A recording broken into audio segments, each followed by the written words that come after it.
Hello नमस्कार मित्रांनो, स्वागत आहे तुमचं वायटी करंट अफेअर आपल्या यूट्यूब चॅनलमध्ये. तर मित्रांनो, माझं नाव आहे AK. तर मित्रांनो, दररोजच्या चालू घडामोडीचे व्हिडिओ आपण अपलोड करत असतो. आज आहे बघा 2 एप्रिल 2024. आजच्या दिवसाच्या चालू घडामोडी आपल्याला बघायच्या आहेत. तर मित्रांनो, तुम्ही आपल्या टेलिग्राम चॅनलवर किंवा यूट्यूब चॅनलवर जर नवीनच असाल किंवा हा व्हिडिओ पहिल्यांदाच पाहत असाल आपल्या चॅनलवरती, तर मित्रांनो चॅनलला तुम्ही अवश्य सबस्क्राईब करून घ्या. तर मित्रांनो, याची जी PDF आहे ती आपण आपल्या टेलिग्राम चॅनलवर अपलोड करतो आणि या टेलिग्रामची जी लिंक आहे ती डिस्क्रिप्शन बॉक्समध्ये दिलेली आहे. तर मित्रांनो, आजचा पहिला प्रश्न बघू आपण.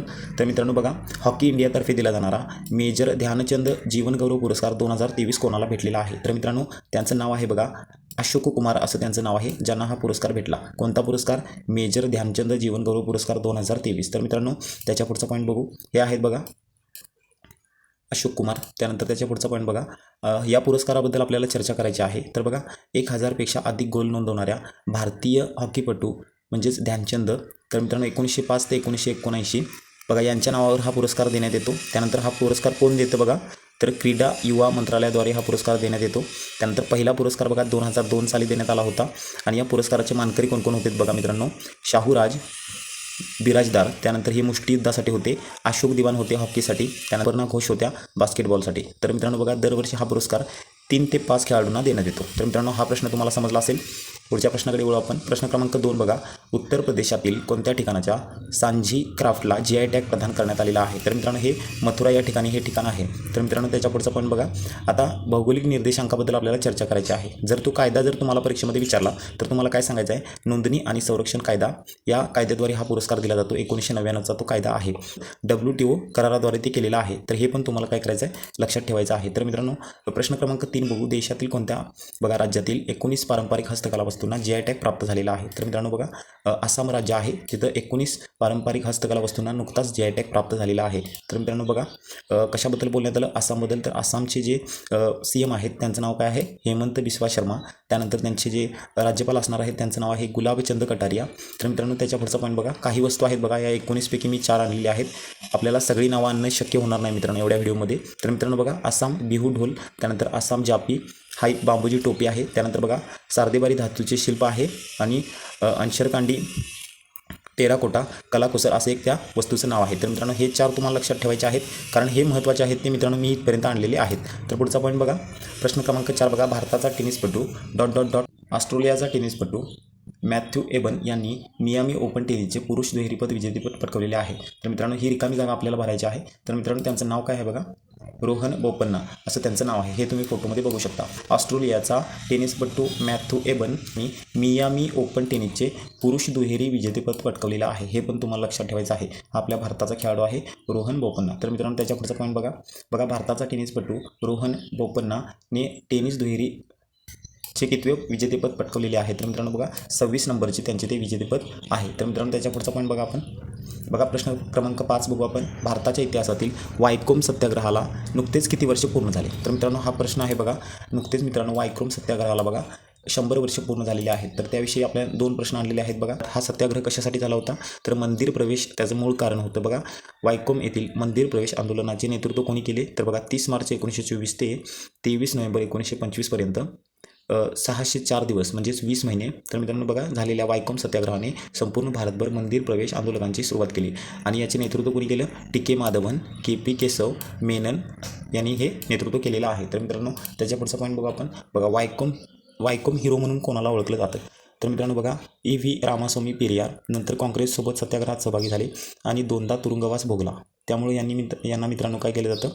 वायकोमचे नायक असं सुद्धा त्यांना म्हटलं जातं. हे पण तुम्हाला 2 प्रश्न लक्षात ठेवायचे आहेत. प्रश्न क्रमांक 6 बघा, भारतीय हवाई दलाचा गगनशक्ती 2024 हा सर्वात मोठा लष्करी युद्ध सराव कोणत्या ठिकाणी आयोजित करण्यात आलेला आहे? तर मित्रांनो बघा, जैसलमेर राजस्थान या ठिकाणी तो युद्ध सराव आयोजित करण्यात आलेला आहे. त्या युद्ध सरावाचं नाव काय आहे बघा?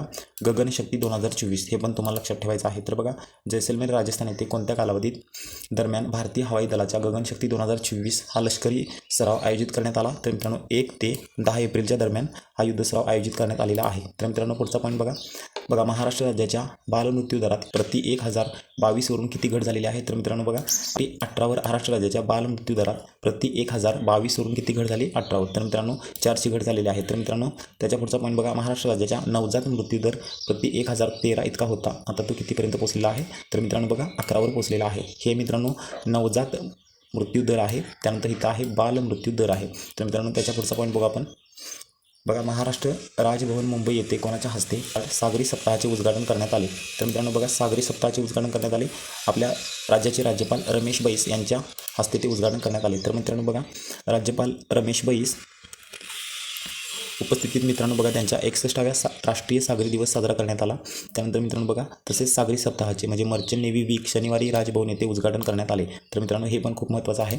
तर मित्रांनो हे आहेत आपल्या महाराष्ट्राचे राज्यपाल रमेश बैस. तर मित्रांनो बघा, रमेश बैस हे सध्या महाराष्ट्राचे 22वे राज्यपाल म्हणून कार्यरत आहेत. त्याआधी ते झारखंडचे होते आणि त्याच्या अगोदरसुद्धा ते त्रिपुराचे होते.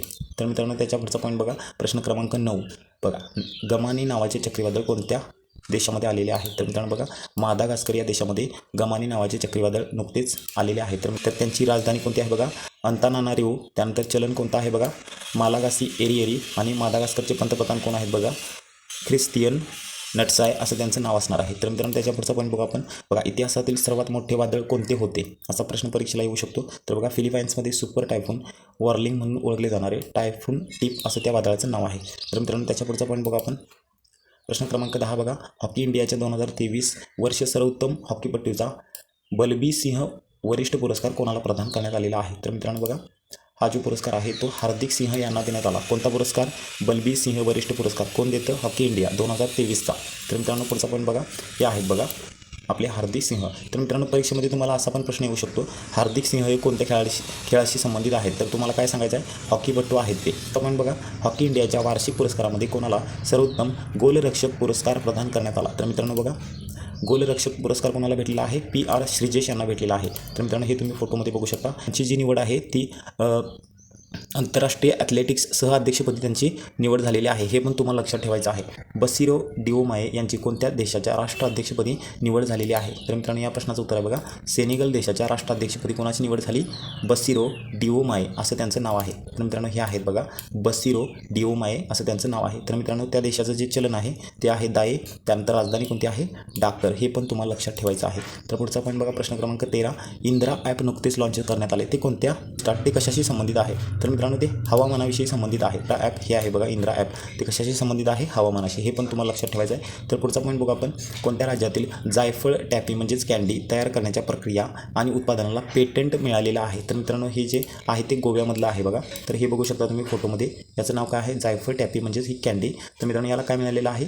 पेटंट मिळालेलं आहे. तर मित्रांनो बघा, त्याच्या पुढचा पॉईंट बघू आपण, गोव्याचे जे CM आहेत ते प्रमोद सावंत आहेत आणि ते राज्यपाल आहेत बघा, PS श्रीधरन पिल्लई असं त्यांचं नाव आहे. तर मित्रांनो त्याच्या पुढचा प्रश्न बघा, गोव्याच्या जायफळ टॅफी म्हणजेच कॅन्डीला पेटंट मिळाले, त्याची प्रक्रिया गोव्याच्या ICAR केंद्रीय तटीय कृषी संशोधन केंद्रात कोणाच्या नेतृत्वात विकसित करण्यात आलेली आहे? तर मित्रांनो बघा, AR देसाई असं त्यांचं नाव आहे. तर मित्रांनो ही जी संस्था आहे ती गोव्यामध्ये आहे. त्या संस्थेचं नाव काय आहे बघा, केंद्रीय तटीय कृषी संशोधन संस्था. तर मित्रांनो आजचे प्रश्न संपलेत.